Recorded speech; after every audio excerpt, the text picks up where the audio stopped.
여러분들 혹시 살면서 빚을 져봤습니까? 저는 그냥 사회생활 할 때는 빚을 안 졌는데 목회를 하면서 빚을 많이 졌었어요. 근데 이 빚을 지니까요, 참 이 마음에 항상 이 빚을 갚아야 되는데 라는 이런 마음이 있고, 참 그리고 이 빚진 자의 마음이 항상 참 어쩌면은 불안하기도 하고 또 염려가 되기도 하고 또 이 문제를 어떻게 해결할 것인가 이런 마음의 생각이 들기도 하였습니다. 오늘 바울은 자기 스스로를 복음의 빚을 진 자라고 이렇게 고백을 합니다. 여기서 빚이란 뜻은 금전적인 빚만이 아니라 은혜를 입은 것, 사람이나 국가의 법에 대한 도덕적 의무도 의미합니다.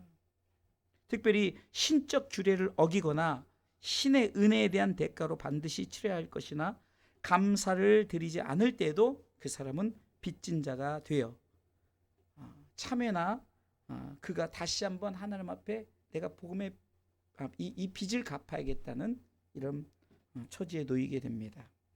그래서 바울은 항상 나 자신이 이 복음을 향한 빚을 졌다라고 항상 마음의 책임을 가지고 어떤 신적 규례죠. 하나님 앞에 나 자신이 항상 나는 하나님 앞에 복음의 빚을 진 자라고 이렇게 고백했습니다.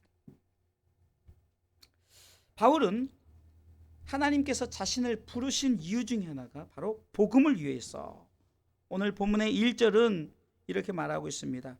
바울을 부르신 이유가 복음을 위해 택정함을 입었다라고 말합니다. 같이 읽어보겠습니다. 예수 그리스도의 종 바울은 사도로 부르심을 받아 하나님의 복음을 위하여 택정함을 입었으니, 사도로 부르심을 받은 사람이요 하나님의 복음을 위하여 택함을 받은 사람이라고 바울은 선포합니다. 그가 정말로 자기 자신이 하나님의 복음을 위하여 나를 부르셨다라고 고백합니다. 그는 사도행전 9장에 보면 다메섹 도상에서 예수님을 만나지 않습니까? 그러기에 그는 이 사도 바울의 그 피 속에는 예수님의 피가 있었어요. 사도 바울의 삶 속에서는 예수님이 항상 살아 계셨어요. 그 몸에는 항상 예수님이 가득했기 때문에 건드리기만 하면 그는 예수님밖에 나오지 않았다는, 심지어는 이 사도 바울을 이 교수형을 치면서 목을 쳤는데 목이 떼굴떼굴 굴러가면서도 예수 예수 예수를 외쳤다는 그런 전승이 있었습니다.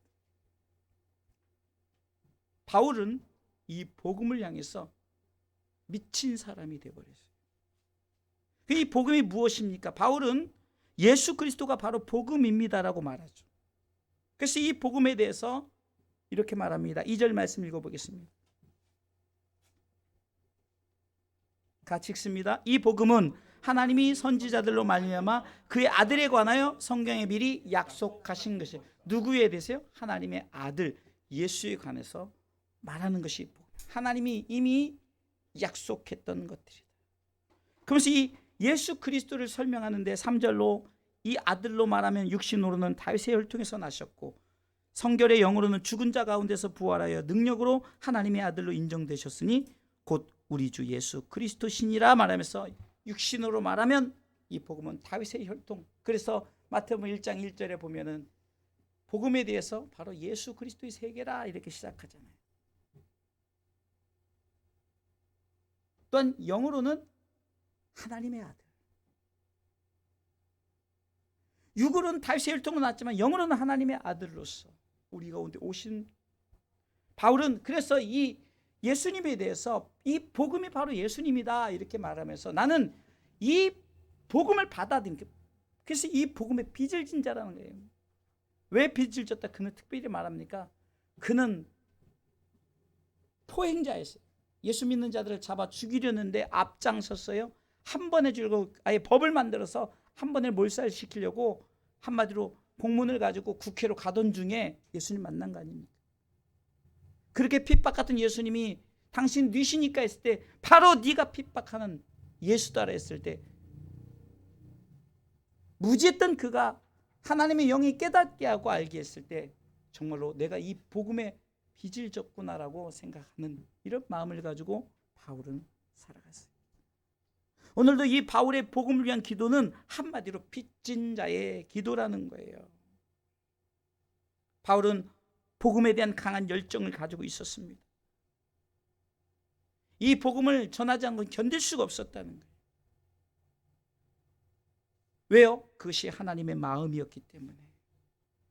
디모데전서 2장 4절 늘 말씀드리죠. 하나님은 모든 사람이 구원받고 진리란 데 이르기를 원한다는 거예요. 그 복음을 이 가슴에 받으니 이것을 전하지 않으면 정말로 그가 견딜 수가 없어서 기도하는데 어떤 기도를 했다고요? 복음의 빚을 진 자의 기도를 늘 드렸다는 거예요. 예수님께서 비유를 하실 때도 1만 달란트, 약 1000만 달러입니다. 상상할 수 없는 돈. 이것을 탕감받은 사람을 비유하는 게 바로 우리다라고 말하는 거예요. 1000만 달러의 빚을 탕감해 줬어요.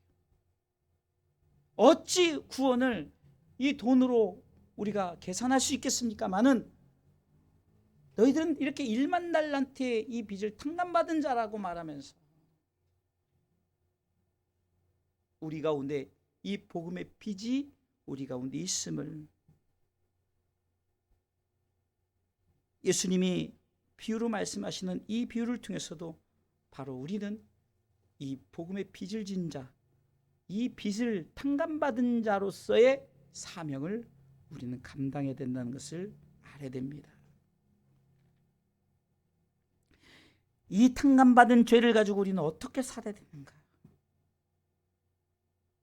우리는 이 탕감받은 이 죄를 다시 다른 사람들이 이 죄를 탕감받기를 위해서 우리가 기도하는 것이 바울의 복음의 빚진 자의, 그러니까 복음의 빚을 진 자로서 그는 미리 기도하면서 하나님 앞에 나갔다는 거예요. 대한민국이 복음의 빚을 졌죠. 한국교회 세계선교 2세기를 맞이하여서 이제는 한국교회가 세계선교의 중심축을 이루어가고 있습니다. 바른 선교, 효율적인 선교, 영적 대부흥, 대각성 운동, 이런 것들을 통해서 한국교회가 이제 복음의 빚을 갚기 시작했어요.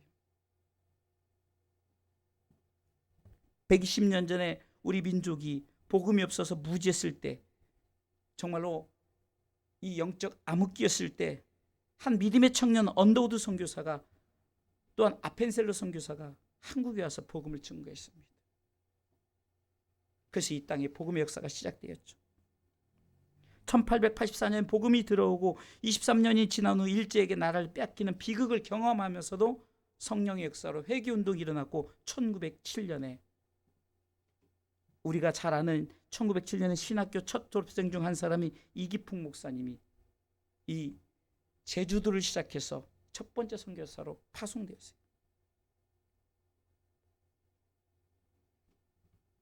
또한 6.25 전쟁으로 폐허가 되었을 때도 한국교회가 선교사 2가정을 태국에 파송했다는 이런 일이 있습니다. 여러분들, 그 외에도 지금 대한민국이 미국이 선교국가 1위지만 그 엄청난 미국은 크잖아요.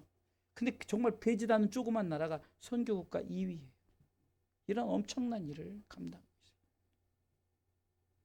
우리 교단 백석총회도 지난주에 이제 우리 교단의 좀 큰 교회가 선교사님들을 초청을 해가지고 2박 3일 동안 정말 좋은 것도 고생했으니까 좋은 것도 구경시켜주고 좋은 식사도 대접하고 그리고 선교비도 100만 원씩 책정해가지고 20가정을 그렇게 해서 도와줬어요. 정말 우리가 이 복음의 빚을 갚는 이 대한민국이 복음의 빚을 갚기 시작했어요. 그런데 지금 어떤 상황입니까? 지금 코로나로 인해서 선교사님들이 많이 들어와 있어요. 선교사님들이 복음의 빚을 갚아야 되는데 갚기는커녕 지금 이제 선교 후원금이 떨어지고 먹고 살 일이 막막하니까 한국에 들어와서 또 목회하자니 막막하잖아요. 그래서 대부분이 노가다를 하면서 정말로 생활을 하고 있고 이런 어려운 중에 있다는 얘기를 들었습니다. 우리가 정말로 기도할 부분들이 많습니다. 그래서 오늘은 바울이 이런 마음을 가지고 복음의 빚을 진 자의 기도를 어떻게 했는가, 우리도 그것을 바울의 이 모습을 통해서 우리가 함께 이런 마음을 가지고 복음의 빚진 자의 기도는 무엇일까? 첫 번째는 모든 인류를 향한 주님의 마음을 갖고 기도하는 거예요. 그러니까 복음은 모든, 그러니까 열방을 향한 주님의 마음을 갖고 기도하는 거예요. 바울은 14절에 이렇게 말하죠. 오늘 본문의 14절 같이 읽어보겠습니다. 헬라인이나 야만인이나 지혜 있는 자나 어리석은 자에게 다 내가 빚진 자라. 한마디로 이것은 온 인류를 말하는 거예요. 자기 자신은 히브리인이었지만 그 로마나의 헬라 문화를 갖고 있는, 그 당시는 이제 로마 외에 다른 나라는 잘 보니까 야만, 다른 나라, 어떤 지혜 있는 자나 어리석은 누구에게, 이거는요 뭐 공부를 잘하건 공부를 못했건 잘 살건 잘못 살건 이거 상관없이 우리는 복음의 빚을 갚게, 온 인류를 위한 복음의 빚을 갚기 위한 기도를 해야 된다는 사실입니다. 예수님이 이 땅에 오셔서 십자가를 지셨을 때는 한 개인을 위한 것이 아니었어요. 온 인류를 위한 십자가예요. 복음도 마찬가지입니다. 사도행전 1장 8절 오직 성령이 너에게 임하시면, 성령이 임하고 유대 예루살렘에 온 유대 사마리아 땅끝까지 복음이 전하는 이 복음의 행진들을 보세요. 이 기점이 누구 때문이었습니까? 바로 바울이 기점이 되었던 거예요. 여러분, 예루살렘 교회에서 이제 새롭게 지도자가 둘이 나오는데 처음에는요 이 사울이라는 사람은 나타나지도 않았어요. 왜? 그 당시만 해도, 그때만 해도 예수 믿는 자들을 막 잡아준 핍박하는 자예요. 그 당시는 누가 종교계의 지도자였느냐, 기독교계의 지도자는 바로 베드로였죠. 그 베드로는 여러분 아시다시피 어부고 무직하니까 이 국내의 선교를 정말 열심히 했어요. 그래서 이 정말 예루살렘 그 교회를 중심으로 해서 얼마나 큰 부흥을 일으켰습니까? 3,000명, 5,000명씩 회개하는 역사가 나타나고요. 그런 일들이 계속해서 벌어지고 있다가 이제 바울의 회심의 소식이 들리지 않았습니까? 사도행전 9장에. 그리고 바울이 이제 본격적으로 이제 하나님께서 사용하시는데, 이 바울은 어떤 사람입니까? 굉장히 똑똑한 사람이에요. 세상 말로 유식한 사람이에요. 몇 개 국어를 능통해요. 하나님이 어떻게 쓰십니까? 이 바울을 통해서 이 세계 선교를 쓰시고자 하나님이 작정하십니다. 여러분, 바울은 그래서 사도행전 13장에 보면은 안디옥에서 선교사를 파송합니다. 그래서 바울과 바나바를 따로 세워서 성도들은 금식하면서 성령이 시키는 일을 하자 그래가지고 바울이 이게 뭡니까? 바로 복음의 빚을 갚는 이 일이 시작되어집니다. 바울의 1차, 2차, 3차 전도행을, 이 바울은요 계속해서 이 코스를 잡아서 이 복음을 전해요. 바울과 바나바가 떠났다가 또 다시 와서는 바울과 실라가 떠나고 이렇게 이 복음의 빚을 갚기 시작합니다. 자기 자신은 아시아로 가고자 했습니다. 성령께서 야, 마게도냐 사람이 꿈에서 환상에서 보게 해서 이 복음을 유럽 쪽으로 돌려서 복음의 이 행전이 유럽으로 이렇게 돌아가기 시작했어요. 만약에 그때 성령께서 말씀하시지 않았다면 어쩌면 대한민국부터 복음이 시작될 수 있을 것 같은데, 하나님은 그렇게 쓰시질 않고 하나님 저 마게도냐로 해서 또 이렇게, 하나님이 다 생각이 있겠죠. 하나님의 뜻이 있겠죠. 복음이 그렇게 흐르기 시작했어요. 이 인류의 복음은요 바로 어디서부터 시작됐느냐, 바로 빚진 자의 기도를 통해서 시작된 줄 믿으시기 바랍니다. 가장 가깝게는 로마에게. 그래서 오늘 본문에도 보면요, 오늘 본문 말씀에 보면은 이 로마에도 복음을 전해야 된다라고 이렇게 말합니다. 15절에 같이 읽습니다. 그러므로 나는 할 수 있는 대로 로마에 있는 너희에게도 복음을 전하기를 원하노라. 왜? 이제 시작을 하는 단계가 이제 헬라인에게서부터 시작되죠. 그 야만인, 그 당시 이제 그 유럽 그쪽은 다 야만, 여러분들 옛날에 그 보면은 막 그 막 얼굴에 막 이렇게 하고 그런 야만족들을 지금은 그 유럽이 그 영국이나 이런 데 신사적인, 처음에는 그 당시 문화에서 서쪽을 바라볼 때는 다 야만족이라고 생각해요. 그들에게 복음의 빚을 갚자라고 시작하면서 이 복음의 빚, 이 복음의 행전이 시작되어지는 거예요. 여러분, 바로 빚진 자의 기도를 통해서 우리가 열방을 품고 이 복음의 빚을 갚기 위한 기도를 하시길 주님의 이름으로 축원합니다. 우리 주사람께로도 매우 작습니다. 연약합니다. 어찌 우리가 뭐 큰 일을 하겠습니까? 그러나 기도만큼은 열방을 품고 기도하지 않겠습니까? 저는요, 우리가 항상 주사랑교회에서 기도하는 이 기도의 제목들이 하나님께서 우리를 통해서 정말 이게 누구나 할 수 있는 게 아니다.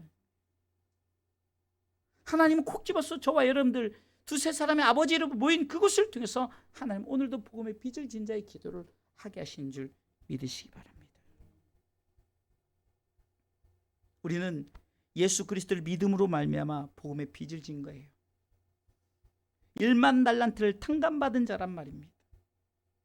그렇기 때문에 우리는 열방을 품고 이 바울이 기도했던 것처럼 온 인류를 향한 주님의 마음이 바로 이 온 인류에 복음 전하는 거 아니에요. 그래서 주님의 마음을 갖고 오늘 밤에 이 복음의 빚진 자의 기도를 온 인류 열방을 향해서 기도하는 시간 되시기를 주님의 이름으로 축원합니다.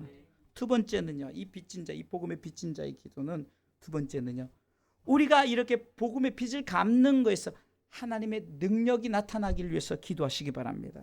바울은 6절 말씀해 보겠습니다. 16절이죠. 16절 같이 읽습니다. 내가 복음을 부끄러워하지 아니하노니 이 복음은 모든 믿는 자에게 구원을 주신 뭐예요? 하나님의 능력이 됩니다. 여러분들 복음을 두려워하지 마세요.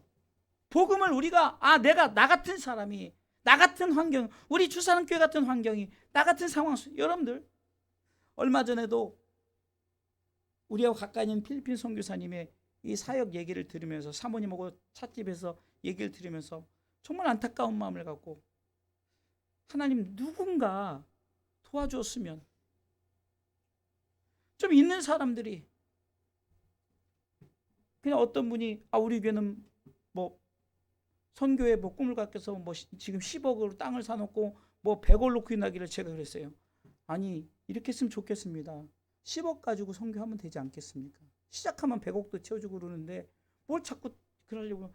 제가 그래서 이 선교사님 이 가정을 소개를 해서 제가 이렇게 며칠 전에 만났는데 마음이 안타깝습니다. 이렇게 해서 정말로 3천만 5천만 원만 1억만 투자해도 거기 그 교회를 통해서 이 산지족을 그냥 부흥시킬 수 있는데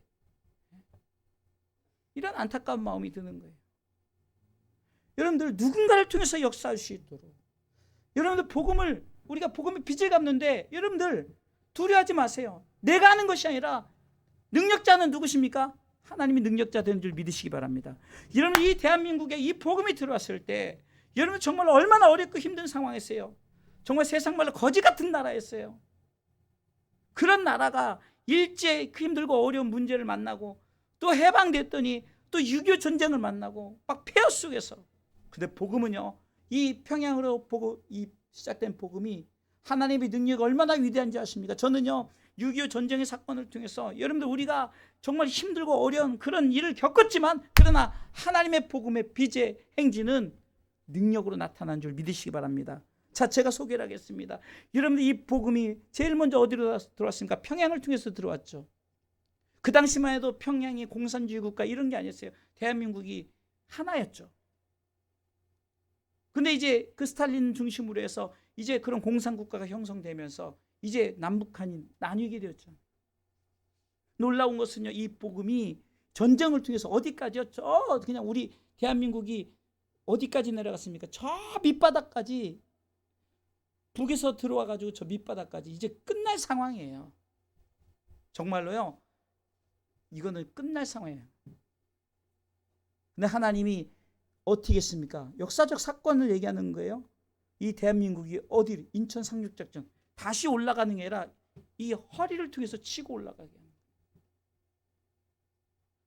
유엔군을 통해서 이제는 여러분들 잘 아는 메가더 장군 아니죠. 그래서 그곳을 통해서 다시금 올라가잖아요. 여러분 이 역사적인 사건은요, 여러분들 전쟁의 폐허로 만들었지만 그러나 하나님의 능력을 보여주는 거예요. 복음이 그냥 저 밑에까지다.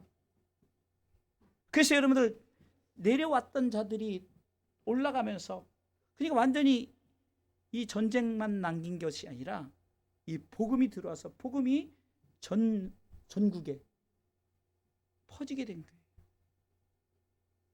여러분 보세요. 우리가 생각할 때는 전쟁의 아픔이 있었지만 이 대한민국이 그것으로 인해서 복음의 빚을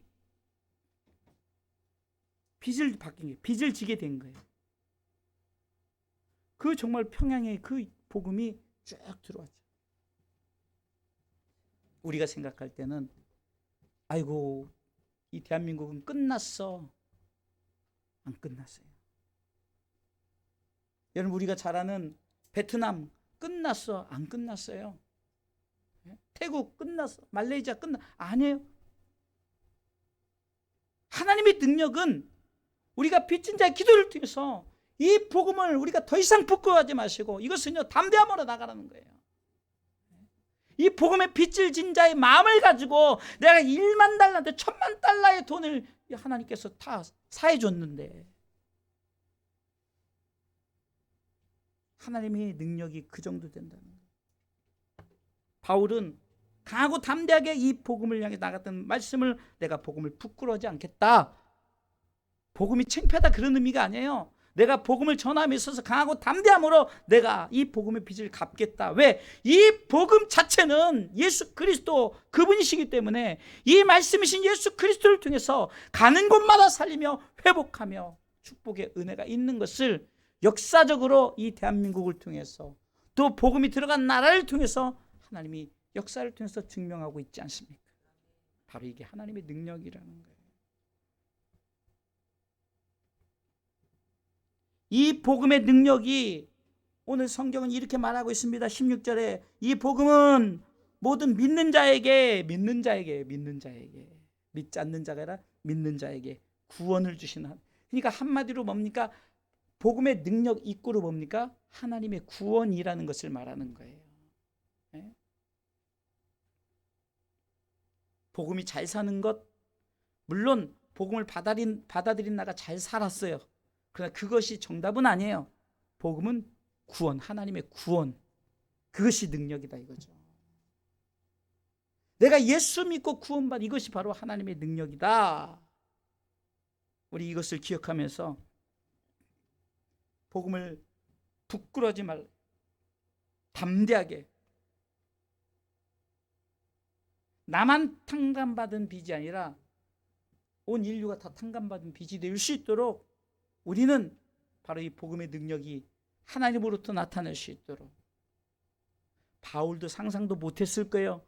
근데 바울이 이렇게 기도하고 시작했더니 그가 로마로 어떻게 갔어요? 하나님의 능력을 한번 성경을 통해서 보세요.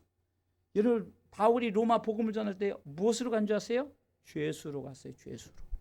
근데 죄수를 어떻게 가게 한 줄 아세요? 318명의 호위 부대를 이 죄수한 사람을 호송케 하게 한 거예요. 왜? 그 당시에 이 바울을 죽이려는 자들이 막 자객들이 너무나 막 굶고 그냥 이 바울만 죽이려는 이 40여 명의 자객들이 있고, 이 바울은요 어떤 시민권을 가져서 로마 사람 시민권을 가진 거예요.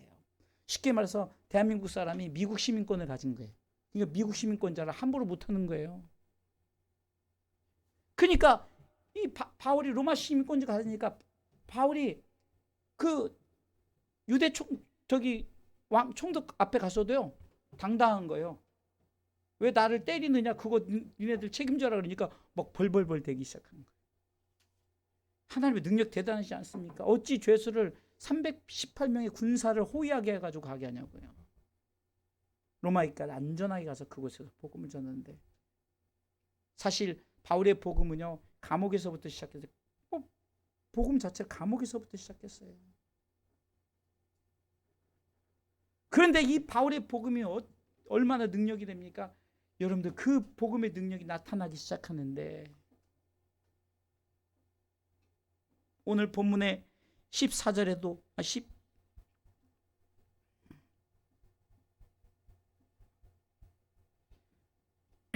15절에도 보세요. 그러므로 나는 할 수 있는 대로 로마에 있는 너희에게도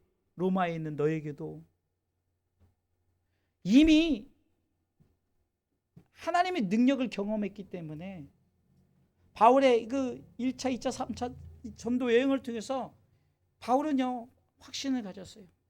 너희에게도 복음이 들어갈 것이고 이 복음의 능력은 계속 되어질 것이라는 것을 믿고 나아간 거예요. 사랑하는 성도 여러분, 우리는 바로 이 복음의 능력은 나로부터가 아니에요. 나는 도구로 쓰는 거지 바로 하나님의 능력으로 나타나는 줄 믿으시기 바랍니다. 그래서 우리 이것을 기도하자는 거예요. 여러분들 세계 선교 어떻게 네가 하는 게 아니다. 하나님이 네가 하는 게 아니다. 하나님이 내가 한다. 너는 그냥 스피커만 되라. 너는 그냥 가기만 해라.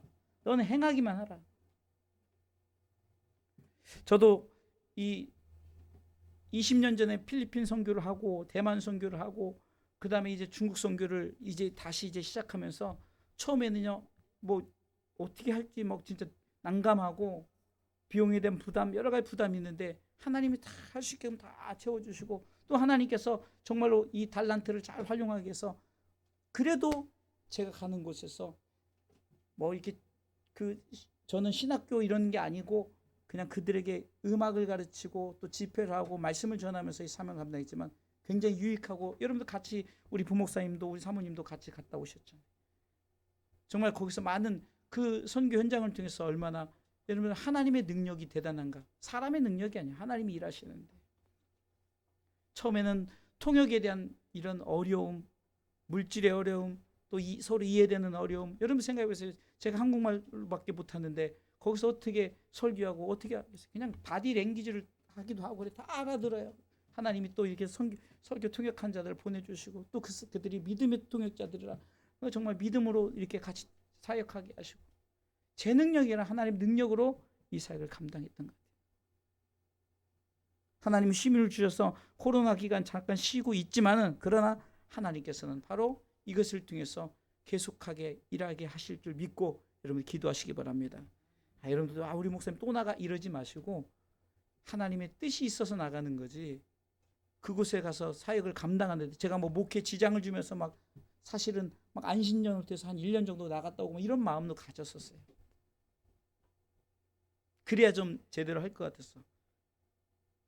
근데 어찌됐든 하나님께서 부르실 때는 내가 능력자가 아니라 하나님이 능력자 해서 나를 도구로 쓰임받을 때 이 일을 위해서 우리는 하나님의 능력이 나타나기 위해서 기도하시길 주님의 이름으로 축원합니다. 첫 번째는 열방에 하나님의 이 복음의 빚을 갚는, 두 번째는 또 이 복음의 빚진 자는 바로 하나님의 능력이 나타나기를 위해서, 모든 믿는 자에게 구원이 하나님의 능력이거든요.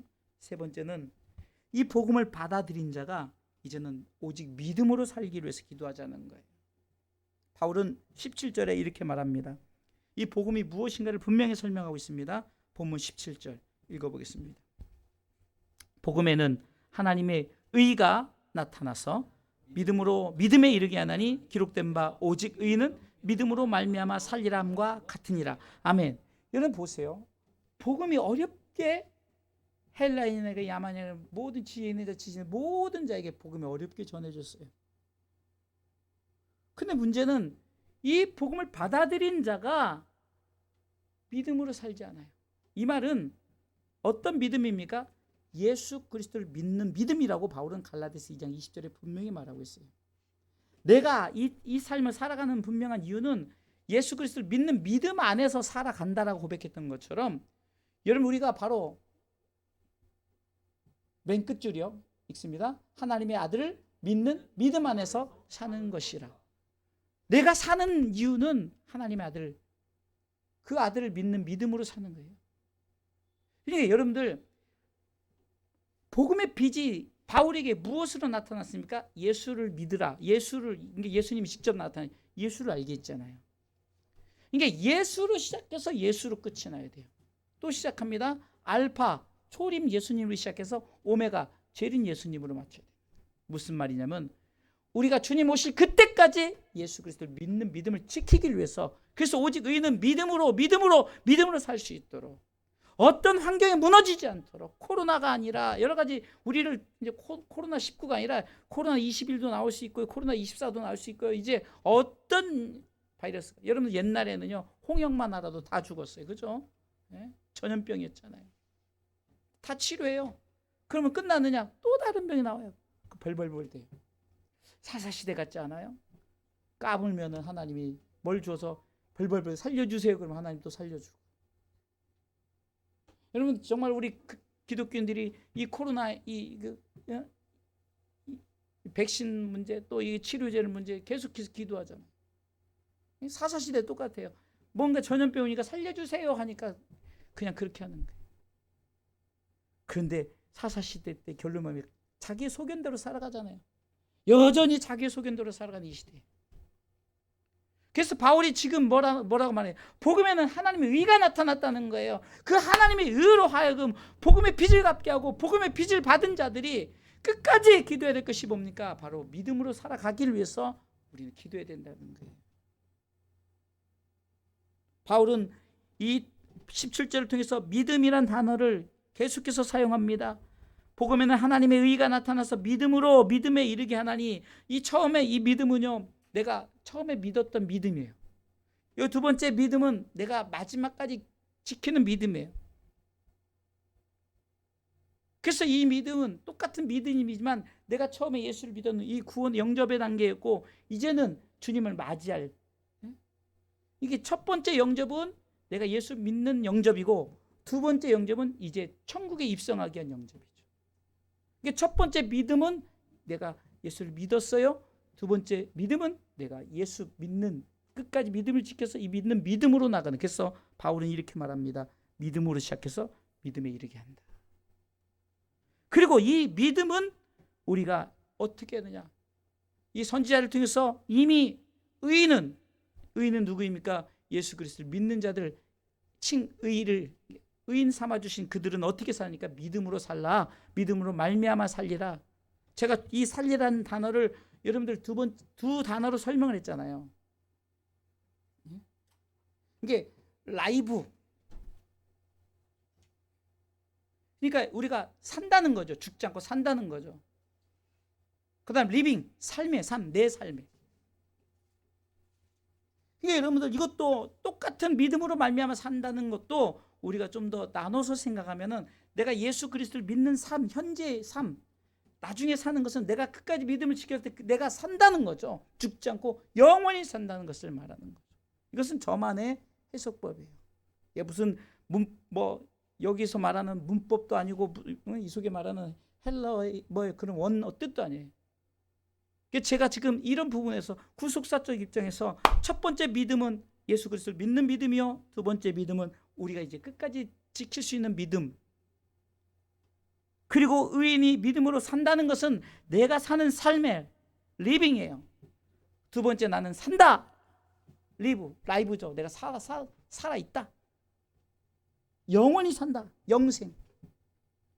이 복음을 받아들인 자가 오직 이렇게 믿음으로 살기 위해서 오늘 밤에 기도하자는 겁니다. 할렐루야. 세 가지 기도 제목입니다. 첫 번째는 뭡니까? 열방을 품고 복음의 빚을 갚자. 할렐루야. 두 번째는 이 복음에는 내 능력이라 하나님의 능력이 나타나니까 우리 강하고 담대하게 기도하자는 거예요. 세 번째는 이 복음을 받아들인 자가 끝까지 믿음 지켜서 주님 오실 그때 같이 하나님 나라에 입성할 수 있도록 지금도 믿음으로 살고 마지막 때까지 내가 사는 자가 되기 위해서, 오직 의인은 믿음으로 말미암아 살리라, 이 두 가지를 항상 생각했어요. 내가 믿음으로 살아가는 현재 진행형이 ing예요. 현재 진행형이고요. 그래서 여러분, 우리가 살아가는 리빙이에요. 리빙, 살아가는 중이에요. 내 삶이에요. 그 나중에는 라이브, 나중에 산다는 거예요. 영원히 산다는, 이 믿음을 가지고 살아가기 위해서. 자, 복음에 띄워줘 보세요. 자, 복음의 빚진 자의 기도 첫 번째는 같이 읽습니다. 모든 인류를 위해 기도해야 됩니다. 두 번째, 복음의 능력이 나타나기 위해 기도해야 됩니다. 세 번째, 오직 믿음으로 살기 위해 기도해야 됩니다. 할렐루야. 예수 그리스도를 믿는 믿음, 영원히 사는 믿음을 가져야 됩니다. 너무 잘 정리해 주셨어요. 참 너무 감사한 게, 제가 원고를 주지 않는데도 참 이거 어쩜 이렇게 잘 제 원고하고 똑같이 이렇게 준비를 했는지 모르겠어요. 이게요, 듣지 않으면 안 돼요. 잘 들어야 이렇게 우리 수호 집사님도 나중에 뒤에서 할 때 이런 훈련이 돼야 돼요. 저도 눈이 좋을 때는 제가 다 이렇게 제가 시작한 거잖아요. 근데 이제 안 보이니까 요즘 더 안 보이. 제가 요즘에 밖에만 나가면요, 이렇게 막 시야가 좁아져가지고 막 두려워요. 이게 이렇게 좀 뭐라고 표현할까? 이 눈이 하다 보니까 굉장히 두렵고, 좀 이렇게 자신감이 떨어져요. 야, 그래서 사람이 이 주눅이 든다는 게 이런 거구나. 그래서 막 생각도 복잡해지고 막 옛날에는 빵빵대도 별로 안 놀랐는데 좀 빵빵대면 내가 뭘 잘못해서 그런 줄 알고 놀라기도 하고 이런 일이 벌어지는데, 제가 이제 여러분들 기도해 달라고 말씀을 드리는 거예요. 이게 제가 이렇게 우리 부목사님 설교할 때도 이렇게 정리를 하고, 또 목사님이 저 설교 때 정리했던 것처럼 우리 이제 최 목사님이 설교할 때도 우리 황수 집사님 정리할 수 있도록 잘 들어야 되는 거예요. 이것도 바로 하나님의 지혜로 할 수 있는 겁니다. 자, 말씀 띄워주고 같이 기도하도록 하겠습니다. 자, 이 세 가지를 놓고 기도하는 거예요. 모든 인류를 위해 기도하는 거예요. 복음의 빚을 위해서요. 복음의 빚진 자의 기도잖아요. 제목이 중요한 거예요. 복음의 빚진 자의 기도가 모든 인류를 위해서. 그리고 모든 인류에게 두려워하지 마시고 하나님의 능력이 나타나, 하나님의 역사예요. 하나님의 능력은 구원의 능력이에요. 그리고 믿는 자들이 믿음으로 살기 위해서, 첫 번째 예수 그리스도를 믿는 믿음이요, 나중에는 예수 그리스도를 영원히 사는 믿음을 갖고 오직 의인은 믿음으로 말미암아 살리라.